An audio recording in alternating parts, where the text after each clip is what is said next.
ஸ்ரீ மகா பெரியவா சரணம்.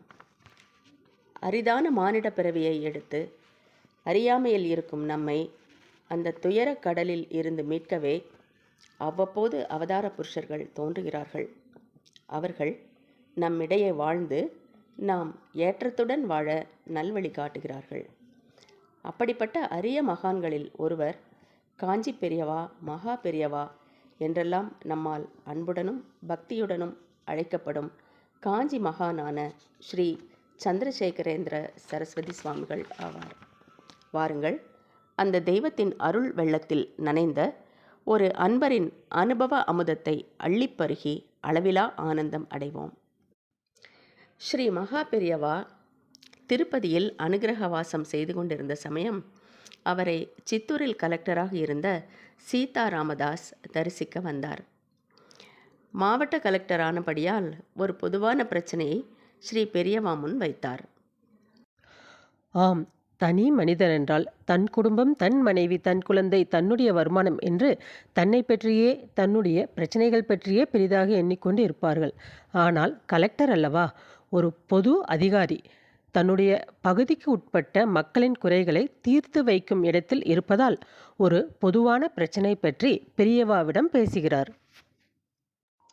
மக்களை காக்கும் உயர் பதவியில் இருந்தாலும் கூட தன்னால் தீர்க்கவே முடியாத ஒரு பிரச்சனை இது.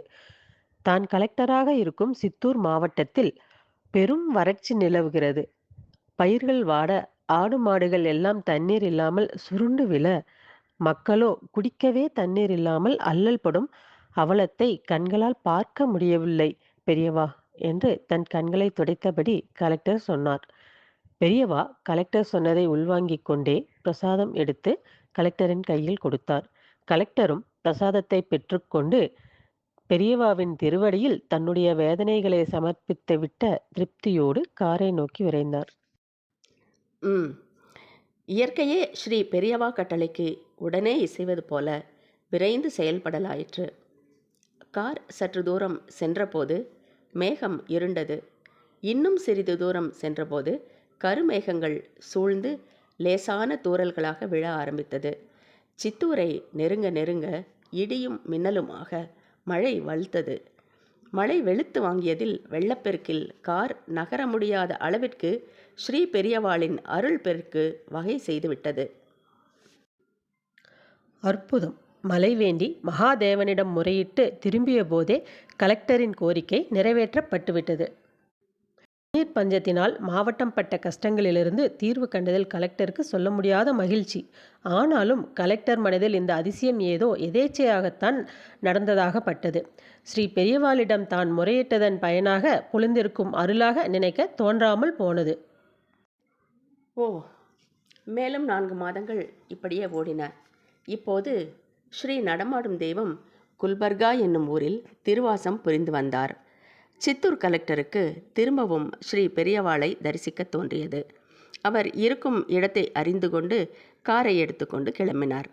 ஸ்ரீ பெரியவாளை தரிசித்து வெவ்வேறு விஷயங்களை கலெக்டர் பேசிக்கொண்டிருக்க ஸ்ரீ பெரியவாளோ மழை போருமா என்று கேட்டு கலெக்டரை வியக்க வைத்தார். ஆம், பெரியவா மழை போருமா என்று கேட்ட அந்த நொடியிலேயே தான் பெரியவாவிடம் பேசிவிட்டு சென்ற அன்றே மழை போதும் போதும் என்ற அளவுக்கு பெய்தது. தானோ எதேச்சையாக நடந்தது என்று நினைத்து விட்டோம் என்று தன்னைத்தானே நொந்து கொண்டார் கலெக்டர். பெரியவாவின் திருவடியை வணங்கி, பெரியவா, அன்று பெய்த மழையால் மக்களின் முகத்தில் மலர்ந்த புன்னகைக்கு ஈடு இணை இல்லை.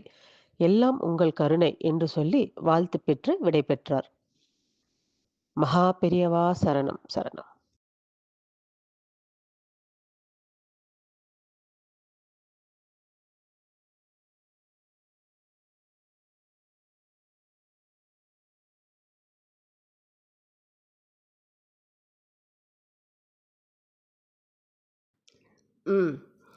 இயற்கையே ஸ்ரீ பெரியவா கட்டளைக்கு உடனே இசைவது போல விரைந்து செயல்படலாயிற்று.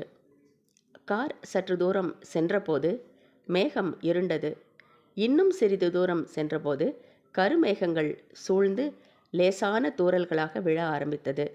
சித்தூரை நெருங்க நெருங்க இடியும் மின்னலுமாக மழை வலுத்தது. மழை வெளுத்து வாங்கியதில் வெள்ளப்பெருக்கில் கார் நகர முடியாத அளவிற்கு ஸ்ரீ பெரியவாளின் அருள் பெருக்கு வகை செய்துவிட்டது.